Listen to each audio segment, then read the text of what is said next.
शुक्रिया कामरान साहब, आप हमारे साथ शामिल हो रहे हैं। इस वक्त बहुत ज़्यादा शोर है कि हमको ये जो प्राइवेट इंडिपेंडेंट पावर प्रोड्यूसर्स हैं, इनके नतीजे में हमारा पावर सेक्टर बैठ गया है। इसमें सी पैक के जो प्रोजेक्ट्स हैं, सबसे ज़्यादा बोझ तो उन्हीं का बताया जाता है कि 700 अरब से ज़्यादा हम उनको दे रहे हैं। फिर गवर्नमेंट सबसे ज़्यादा कैपेसिटी पेमेंट्स वसूल करने वाली खुद है, लेकिन सबसे ज़्यादा तनकीद शायद IPPs के ऊपर आ रही है।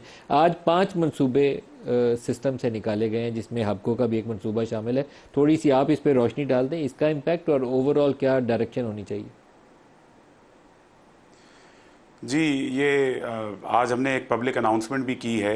देखें, इसका एक बैकग्राउंड है। जब 2020 की नेगोशिएशन हुई, बल्कि उससे भी पहले 2018 से हम, क्योंकि पावर सेक्टर से मुंसलिक हैं 1994-95 से, तो हम ये देखते थे कि हो सकता है कि आने वाले वक्त में जब हमने सस्ते बिजली पैदा करने वाले मंसूबे लगा लिए और कुछ अपनी ज़रूरत से ज़्यादा लगा लिए, तो शायद हमारे जैसे प्रोजेक्ट्स जो हैं वो मेरिट ऑर्डर पे नहीं आएंगे।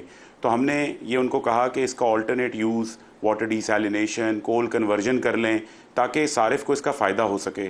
बल्कि 2020 की जब निगोशिएशन हुई और उसकी जो फाइनल रिपोर्ट बनी, उसके अंदर भी ये हमने कहा कि आने वाले वक्तों के लिए एक अर्ली रिटायरमेंट का मॉडल बन जाएगा और उसके लिए एक फ्यूचर की पेमेंट की बात हुई। आई थिंक जैसे कि पाकिस्तान में प्लानिंग का थोड़ा फुकदान रहता है, हम वक्त गुजरने के बाद सोचते हैं और फिर जिस तरह से उन चीज़ों को करते हैं उसका नुकसान उस वक्त तक खासा हो चुका होता है। तो आज हमने मतलब बामी रजामंदी से वी सेड कि अगर ये प्लांट अगले 2.5 साल नहीं चलना तो मे भी इससे अगर कोई फ़ायदा हो सकता है, बट अनफॉर्चुनेटली बहुत खातिर खा फ़ायदा नहीं होगा। बहुत बड़े बड़े नंबर कोट करके गुमराह किया जाता है। इस सारी एक्सरसाइज का जो इम्पैक्ट है वो 50 से 60 पैसे है। तो आपके 50 रुपए के यूनिट में सिर्फ 50 से 60 पैसे का फ़र्क पड़ेगा। अभी मैं ऑनरेबल मिनिस्टर को सुन रहा था, लेकिन देखें ये मंसूबे 2013 में शुरू हुए जो सी पैक के हैं, जो RLNG के लगे, तो ये पावर सिस्टम डिज़ाइन में सबको पता था कि जो डिमांड है वो सेंटर ऑफ द कंट्री में है और वहाँ हमें लेके आनी है। हमने 4000 मेगावाट की HVDC लाइन लगाई, उसका 100 अरब रुपया सालाना हम देते रहे और 2020 से दे रहे हैं 4 साल से, लेकिन उस पर हम 2000 मेगावाट सिर्फ ट्रांसपोर्ट करते हैं। उसमें कसूर किसी IPP का नहीं है, उसमें कसूर प्लानिंग का है, क्योंकि हमने लाहौर के पास ग्रिड स्टेशन अपग्रेडेशन नहीं की ताकि हम वो लोड ड्रॉ डाउन ना कर सकें। तो इसमें कसूर तो IPP का हो नहीं सकता, इसमें प्लानिंग का फुकदान है।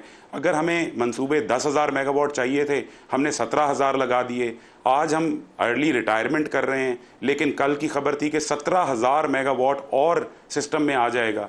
तो ये सारे के सारे मंसूबे इंफ्रास्ट्रक्चर के कर्जा लेके बनाए जाते हैं, जो कि डॉलर्स में होता है, और अगर डिवैल्यूएशन होती है तो उसका इम्पैक्ट भी एक आम सारिफ पे आता है, जो कि होना नहीं चाहिए। अगर मेरी ज़रूरत 100 की है तो मुझे 100 मेगावाट ही चाहिए, ना कि मैं 150 लगा दूं और बाद में ये कहूं कि जी ये बहुत ज़्यादा एक्सेस कैपेसिटी है, ये जो हमारे में इसकी पुअर सख्त प्लानिंग नहीं है, है। और क्योंकि ख़ास तौर पर सी पैक वाले प्रोजेक्ट्स के अंदर वो जो तेज़ रफ्तारी थी ना, पंजाब स्पीड, उसने हमें काफ़ी डुबोया है। मैं उस ज़माने में क्रिटिसाइज़ करता था कि इस पर गौर करना चाहिए, इतने महंगे कर्जे खरीद के आप लगा रहे हैं, कल को पैसे कैसे देने हैं।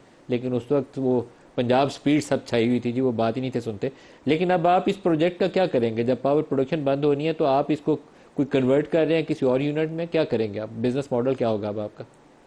जी जी, मैंने जैसे कहा कि 2018 से 21 तक हम इस पे एफर्ट करते रहे, बहुत डिफरेंट चीज़ें देखते रहे, क्योंकि ये एक थर्मल प्लांट है जो कि 20 साल तक पाकिस्तान की लाइफलाइन रहा, जिसने मतलब हमने अपनी 100% कैपेसिटी सप्लाई करते थे और महीनों बंद नहीं होता था। तो अब हम इसको देख रहे हैं कि अगर इसकी कन्वर्जन करके कोई export related energy intensive industry जिनको कैप्टिव में ज़रूरत होती है, क्योंकि थर कोल की भी बात करते हैं, हमारे थर कोल में भी मंसूबे हैं, हमारा इंपोर्टेड कोल का भी मंसूबा है, हमारा पाकिस्तान का पहला हाइड्रो पावर प्लांट भी हमने लगाया जो कि रोड मैप बना। तो इंशाल्लाह ताला हमारे पास उसके कुछ कन्वर्जन के मंसूबे हैं जो हम करके एक सस्ती बिजली बना के तो ग्रिड में या फिर कैप्टिव कोई एक्सपोर्ट बेस्ड इंडस्ट्री जो कि हैवी एनर्जी कंज्यूमिंग होती है। क्योंकि जो चीज़ जिक्र नहीं होता आज वो ये होता है कि उस प्लानिंग का क्या बनेगा जो हमने जब 2013, 14, 15 में 6% ग्रोथ सोची थी वो नहीं हुई। हमारा ख्याल था कि 100 अरब यूनिट की बजाय हम 150 अरब यूनिट बेचेंगे।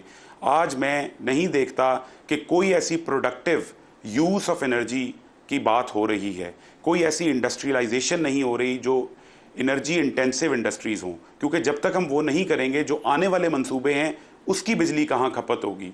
क्योंकि आज आप ठीक है कुछ मंसूबों को ख़त्म कर दें, कुछ मंसूबों को आप टेक एंड पे, जो भी फॉर्मूला आप वर्कआउट कर रहे हैं, हमारी दानिस्त में ये रंग नहीं लाएगा, क्योंकि जिस तरह से प्लानिंग पहले हुई हमें नहीं लगता कि आने वाले वक्त में, क्योंकि अभी भी आपको ट्रांसमिशन लाइन की स्टोरी ये है कि 14 रुपए पे बिजली बनाने वाला यूनिट जो है वो बंद पड़ा है और 25 रुपए का यूनिट जो है वो कंज्यूमर के लिए वो बिजली बनाई जा रही है। अब हमें सुना कि जी 2 साल से 3 साल लग जाएंगे, इसका इम्पैक्ट 300 अरब रुपए का है। तो इस 1 खरब रुपए का नुकसान करेंगे हम 3 साल, क्योंकि सारिफ ने देना है, वो तो मैं नहीं होऊंगा। लेकिन ये मैं रोज सुबह उठता हूँ, 4 रुपए की बिजली बनाता है हमारा थरकोल का पावर प्लांट, 300 मेगावाट बना सकता है। सुबह 8-9 बजे उसकी एक रिपोर्ट आती है जिसमें अक्सर होता है 160 मेगावाट प्रोड्यूस किया, 200 मेगावाट प्रोड्यूस किया। उसके बदले कोई ना कोई पावर प्लांट तो चला होगा जो मेरा ख्याल है उससे बहुत महंगा होगा। तो ये हमें डिमांड प्लानिंग, डिमांड इंकरेजमेंट करनी है, उसके क्या तरीके हैं वो इंटरवेंशन करनी है हमें। आई होप कि planners of this time will do a better job, because उसके बगैर ये मसला हल नहीं होगा, क्योंकि हमने बड़े बड़े डैम बनाने हैं, जो पानी की ज़रूरत है मुल्क को उसके लिए भी करना है, तो उसकी प्लानिंग आज करनी पड़ेगी। अगर हमने ना की तो फिर हम किसी और मुश्किल का शिकार होंगे कुछ सालों के बाद, फिर हम क्या करेंगे।